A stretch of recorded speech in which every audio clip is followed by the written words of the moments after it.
এই ভিডিওটা যখন রেকর্ড করছি তখন টিভিতে আমি নিজেও দেখে আসলাম যে আমাদের অন্তর্বর্তীকালীন সরকার গঠনের একটা গুরুত্বপূর্ণ ধাপ পার হয়েছে। সেটা হলো ডক্টর ইউনূসকে প্রধান করে এই সরকার গঠনের সিদ্ধান্ত হয়ে গেছে। উপদেষ্টা আর কে থাকছেন এখনো নিশ্চিত নই, হয়তো আজই ঠিক হয়েছে কিনা জানি না, নাকি সেটা পরে থাকবে সেটাও জানি না। একটা খুশির খবর, এবং এই ক্যাবিনেটটা সহ কেমন হচ্ছে সেইটা যদি রাতে জানা যায় আমি নিশ্চয়ই এটা নিয়ে আবার কথা বলবো সহসাই। কিন্তু এটা দেখতে দেখতে আমি বরং কিছু মানুষের কথা মনে পড়লো যাদেরকে নিয়ে আমি কথা বলেছি আমার কয়েকটা ভিডিওতেই মাঝে অল্প অল্প করে, কিন্তু আমার মনে হলো আলাদাভাবে কথা বলা দরকার। আমি পুলিশ ভাইদের কথা বলছি, ভাই বোনদের কথা বলছি। আমাদের বোনরাও এখন পুলিশে চাকরি করেন। এবারকার আমাদের এই বিজয়ের পর পুলিশ বাহিনীর ওপরে যা হচ্ছে এর চেয়ে মর্মান্তিক কিছু আসলে খুব বেশি হতে পারে না। আমি মানি পুলিশ বাহিনীর বিরুদ্ধে আমাদের অনেক অভিযোগ আছে, অনেক অভিযোগ আছে। পুলিশের অতি আলোচিত কর্মকর্তা জনাব হারুন, তার সাথেও আমার ব্যক্তিগত বিষয় আছে। আমার ভিডিও নিয়ে তিনি আমাকে ফোন করেছিলেন, আজকে আর সেসব কথা বলছি না। যেহেতু এই বাহিনীটা আইন শৃঙ্খলা রক্ষা করে, এই বাহিনীটা যেহেতু অস্ত্র হাতে নিয়ে থাকে, তাই জনগণের সাথে তার কনফ্রন্টেশন হয়। জনগণের উপরে হত্যা, নির্যাতন, মৃত্যু, নানা রকম ঘটনা জনগণের সাথে তাদের সরাসরি হয়। সুতরাং পুলিশ বাহিনীর ব্যাপারটা ভিন্ন। আমি জানি পুলিশ বাহিনীর চরিত্র নষ্ট হওয়া, পুলিশ বাহিনী করাপ্ট হয়ে যাওয়া জনগণকে যেভাবে প্রভাবিত করে সেটা অন্যগুলো হয়তো করে না, এটা ট্রু, আমি মানি। একজন সচিব বিরাট টাকা খেয়ে শেষ করে ফেললেন, একটা অন্য ক্যাডারের মানুষ, আমাদের মতিউরের কথা মনে আছে না, বেসুমার টাকা কামিয়েছিলেন। কিন্তু যেহেতু আমার আপনার পকেটের টাকা যায় না এবং আমার আপনার জীবন হুমকির মুখে পড়ে না, বা আমি নির্যাতিত হওয়ার ভয়ে থাকি না, তাই মতিউরদের সাথে আমাদের সরাসরি ইন্টারাকশন বা কনফ্রন্টেশন হয় না, পুলিশের সাথে হয়। এটা দুর্ভাগ্যজনক, কিন্তু পুলিশের চাকরিটাই তো এটা। এবং বহুবার বলেছি, পুলিশে যারা চাকরি করেন তারা আপনার আমার ভাই বোন, সন্তান, বন্ধু। খুঁজলে আমি আমার চারপাশেই আছে, আমার পরিবারেও পুলিশ আছে, যে কারো আছে, খুঁজলেই বন্ধু আছে। যে ঘটনা তাদের উপরে ঘটছে, এই যে আমরা আমাদের দেশ স্বাধীন হয়েছে, স্বাধীনতার আনন্দ করছি, একটা নতুন সরকার গঠিত হয়েছে, সেই সরকারটা কেমন হবে পরের আলোচনা, কিন্তু হয়েছে তো, আমরা এগিয়ে যাচ্ছি আমাদের দেশটার একটা স্টেবিলাইজড অবস্থার দিকে। সেই সময়ে লক্ষ লক্ষ মানুষ, আমাদের টোটাল পুলিশের সংখ্যা আমি নিশ্চিত নই, এটা 2 লাখের কাছাকাছি, কম বেশি হবে বা একটু বেশি হবে, তাদের পরিবারের সদস্য মিলে সংখ্যাটা অনেক বড়। কি বিভৎস দিন রাত কাটাচ্ছেন।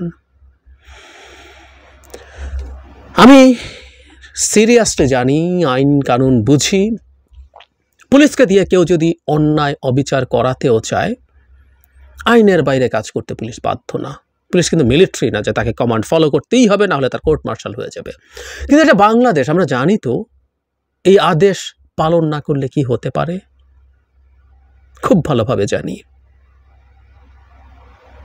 এবং তার সাথে মর্মান্তিক কথা যেটা, সেটা হলো এই সাম্প্রতিক সময়গুলোতে থানা ঘেরাও করে পিটিয়ে পুলিশ হত্যা বা বিভিন্নভাবে পুলিশকে হত্যা করার চেষ্টা যখন করা হয়েছে হত্যা, মারা গেছে মূলত সবচেয়ে প্রান্তিক পুলিশরা, কনস্টেবলরা, জুনিয়র অফিসার যারা নন ক্যাডার অফিসার আছে, তারাও যে অনেকে হত্যাকাণ্ডের শিকার হয়েছে, তার সিনিয়ররা তো দূরেই থাকুক। এই পুলিশ বাহিনীকে দুর্বৃত্তের মতো বাহিনীতে পরিণত করার সিদ্ধান্ত মূলত নিয়েছেন ওপরের দিকের অফিসাররা, চিফ থেকে শুরু করে অন্যান্যরা, তারাই এই সিদ্ধান্ত নিয়েছেন। আমি পুলিশের আইজিপিকে কথা বলতে দেখলাম কোনো একটা হাইড আউট থেকে, পারহ্যাপস উনি যেভাবে কথা বলেছেন, কনফেশন দেখি না ওনার ভয়েসে আমি। তারপরও স্যাংশন খাওয়া একটা মানুষ 2 বার এক্সটেনশন পান। স্যাংশন খেয়েছেন কারণ উনি র্যাবে ছিলেন, র্যাবে থেকে বিচার বহির্ভূত হত্যাকাণ্ডের নির্দেশ দিয়েছেন। শেখ হাসিনা বিচার বহির্ভূত হত্যাকাণ্ড ঘটাতে বললেই ওনাকে ঘটাতে হবে, কিন্তু এই আদেশটাই উনি নিজে তামিল করেননি। যখন করিয়েছেন অনেক নিচু পর্যায়ের পদের দিক থেকে বলছি, একজন পুলিশকে দিয়ে। আজকে আমাদের যাবতীয় ক্ষোভ, ক্রোধ, রোষ তাদের উপরে গিয়ে পড়ছে। তাদের ডেড বডি মাটিতে পড়ে আছে, কেউ সাহস করছে না ওই ডেড বডি নিতে, কারো কাছে পৌঁছে দিতে। এমনকি আমরা এখনো সংখ্যাটা জানি না কতজন পুলিশ হত্যাকাণ্ডের শিকার হয়েছেন। একটা সভ্য দেশ, একটা সভ্য বিজয় সব মানুষকে নিয়ে হবার কথা। আমি চোখ বন্ধ করে বলে দিতে পারি, বহু পুলিশ আছেন সদস্য, সেটা বিভিন্ন পর্যায়ের অফিসার থেকে কনস্টেবল পর্যন্ত, যারা এই স্বৈরাচারী সরকার চলে যাওয়ায় আনন্দ পেয়েছেন। তারা চাকরি করেছেন, চাকরির জন্য অনেক কিছু করতে হয়েছে, আনন্দ পেয়েছে। সেই আনন্দ করার স্কোপ তাদের নাই। একেবারে ঘৃণিত একটা নামে পরিণত হয়েছেন পুলিশরা। এই বিজয়ের মধ্যে পুলিশরা এক্সক্লুডেড শুধু না, তারা ঘৃণিত। তাদেরকে ধরে আমরা মেরে ফেলার চেষ্টা করছি, পেলেই মেরে ফেলবো সেরকম মনে করছি। আর কোনো পেশার মানুষের এটা হয় নাই। এই বর্বর অসভ্য মাফিয়া সরকারের হয়ে প্রতিটা সরকারি প্রতিষ্ঠান মানুষের জীবন দুর্বিষহ করেছে, কিন্তু টার্গেট হয়েছে পুলিশ। আমি আবারও বলছি, পুলিশ ভিন্ন। ট্রু, ওর গুলিতে আমি মরে যাই, আহত হই, আমার চোখ শেষ হয়ে যায়, আমাকে ধরে নিয়ে গিয়ে টর্চার করা হয়, নানা কিছু আমি মানি। আর আমি যখন এই কথাগুলো বলছি, আমি জানি অনেকের মনের মধ্যে, যিনি সরাসরি পুলিশকে কনফ্রন্ট করেছেন, অত্যাচারিত হয়েছেন, তিনিও, আমিও ওই যে বললাম, অতি আলোচিত ভাতের হোটেলের হারুনের সাথে আমার কথোপকথন হয়েছে, কোনো একদিন বলবো হয়তো। আমি হয়তো শারীরিকভাবে নির্যাতিত হইনি, আপনারা অনেকে হয়েছেন। আপনারা বলবেন নির্যাতিত হওয়ার যন্ত্রণা আমি বুঝি না, কথাটা ভুল না। আমি আপনার মতো করে কোনোদিন বুঝবো না, আপনাদের মতো করে কোনোদিন বুঝবো না। প্রতিশোধ হয়তো নেওয়াও যায়, কেউ বলতেই পারেন। আমার পরিবার এই কষ্ট স্বীকার করেছে, তাই আমি সবার পরিবারকে এই কষ্ট, তাদের পরিবারকে কষ্ট ফিরিয়ে দিতে চাই। যদিও আপনি যার বিরুদ্ধে, কেউ কাদের বিরুদ্ধে যখন এই পদক্ষেপ নিচ্ছেন, সে হয়তো আপনার কষ্টের সাথে জড়িত, কিন্তু আপনি অ্যাজ আ গ্রুপ পুলিশ প্রতিশোধ নিচ্ছেন। তাহলে শেখ হাসিনার সাথে আমাদের ডিফারেন্স কি? আমরা প্রায় বলি না, তার পরিবারকে হত্যা করা হয়েছে, এই দেশের মানুষজন প্রতিবাদ করে নাই, শোক করে নাই, মিষ্টি বিলিয়েছিল। আজকে স্বাধীন বাংলাদেশে এই কথাগুলো আমরা বলতে পারি। বাংলাদেশে বসে ওই সময় যারা ছিল তাদেরকে জিজ্ঞেস করলেই জানা যায়। সো উনি এবার সবার ঘরে ঘরে স্বজন হারানোর বেদনা উনি বলেন, উনি বুঝতেন না, উনি বুঝিয়ে দিতেন।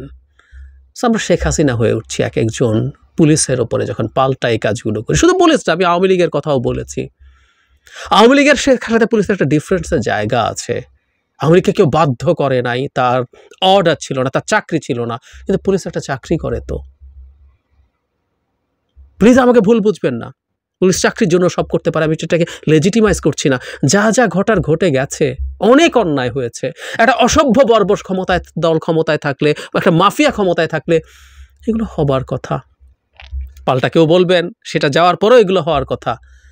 যাওয়ার পর তো আমরা মাফিয়া না, আমরা তো আওয়ামী লীগ না, আমরা কেন এগুলো করব?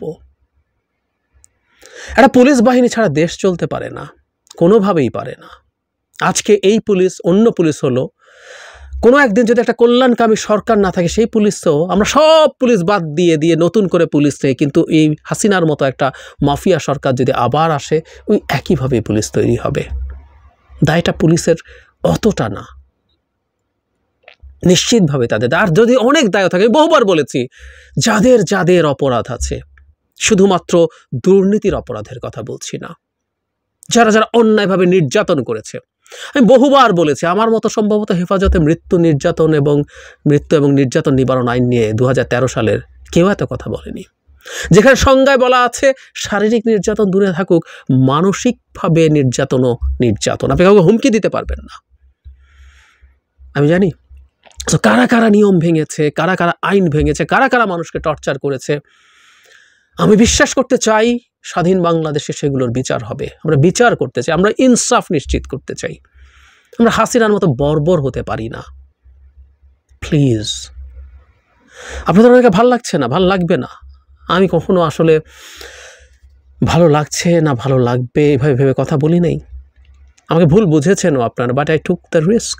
ছাত্রলীগের উপরে যখন টর্চার হয়েছে সরকার পতনের বহু আগে, আমি প্রতিবাদ করেছি। আমি তখনও বলেছি, আমরা সবাই জানতাম দেশ স্বাধীন হলে এরকম কিছু ঘটনা ঘটতে পারে। আমি তখনও বলেছি সম্ভবত আমি সবার প্রথম মানুষ হব যিনি এটার বিরুদ্ধে কথা বলবেন। দেশ স্বাধীন হওয়ার পর আমার ভিডিও দেখবেন যে কেউ, আমি তখনও বলেছি, রিস্ক নিয়ে বলেছি। আমাকে যে কেউ দালাল মনে করতে পারেন, আই ডোন্ট কেয়ার। আমি তো জানি আমি কি, আমি সৎ আছি কি না। সাউথ আফ্রিকায় যখন বর্ণবাদের অবসান হলো, তখন ট্রুথ অ্যান্ড রেকনসিলিয়েশন একটা কমিশন হয়েছিল একজন পাদ্রী ডেজমন্ড টুটুর নেতৃত্বে। সেখানে অনেক ঘটনা ঘটেছে, বছরের পর বছর, দশকের পর দশক। একটা পর্যায়ে কথা হলো না, আমরা এগুলো ভুলে যাই।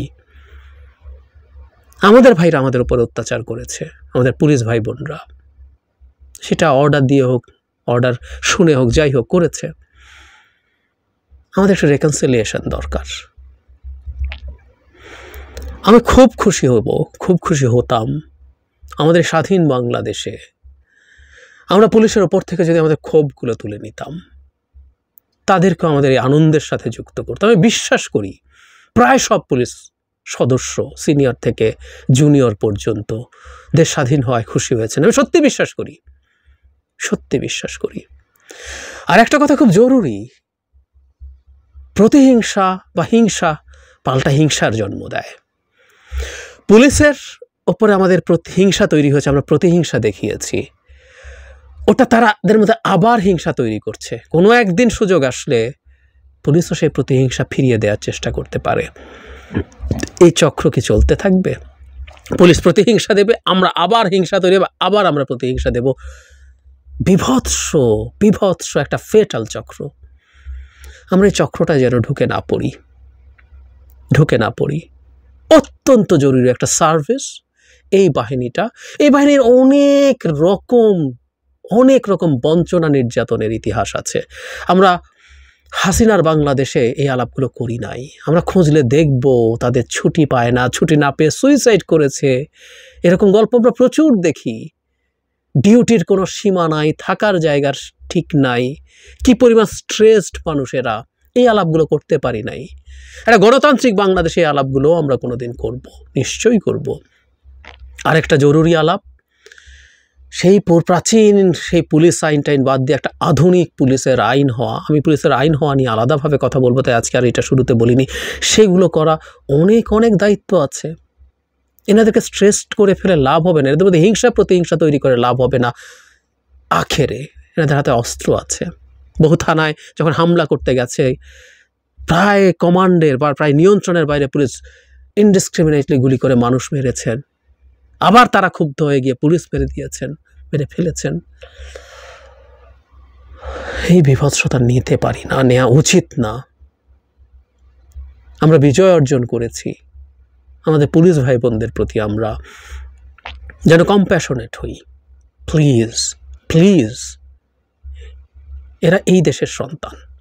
আমি বিশ্বাস করি তাদের প্রতি আমরা কম্প্যাশনেট হলে তারাও দেশপ্রেমিক হয়ে উঠবেন, তারা তাদের ভুল বুঝতে পারবেন, তারাও আমাদের সাথে এই দেশটাকে সুন্দর করে গড়ে তোলার জন্য, সুন্দরভাবে মেনটেন করার জন্য চেষ্টা করবেন। প্লিজ, আমি কেউ নই, আপনাদের উপর আমার কোনো নিয়ন্ত্রণ নেই, আমি জানি। বাট স্টিল, যদি কারো কাছে মনে হয়, কেউ যদি নিজে শোনেন, কারো ইচ্ছে থাকে, কোথাও যদি এরকম দেখেন, আমরা যেন চেষ্টাটা করি। যদিও এই পুরো দায়িত্ব তাদের নিরাপত্তা বিধান শতভাগ নিশ্চিত দায়িত্ব ছিল সেনাবাহিনীর, তারপরও এখন যেটা হয়েছে থানাগুলো নিরাপত্তা তারা দিচ্ছেন, তারপরও ঝুঁকির জায়গা আছে। তারা সমাজে থাকেন, পরিবারে থাকেন, ফিরবেন, পুলিশ জেনে যে কোনো জায়গায় ব্যক্তিগতভাবে যে কেউ কোনো সমস্যায় পড়তে পারেন, অ্যাটাকের শিকার হতে পারেন। হয়তো আপনার পরিচিত পুলিশটা, যে পুলিশটা একদিন আপনাকে তুলে নিয়ে গিয়েছিল, থানায় হয়তো পিটিয়েছিল। এগুলো নিয়ে আমরা রেকর্ড রাখি, এগুলো নিয়ে কথা বলি, বিচার করি। পার্সোনাল এই জিনিসগুলো থেকে ফিরে আসি প্লিজ।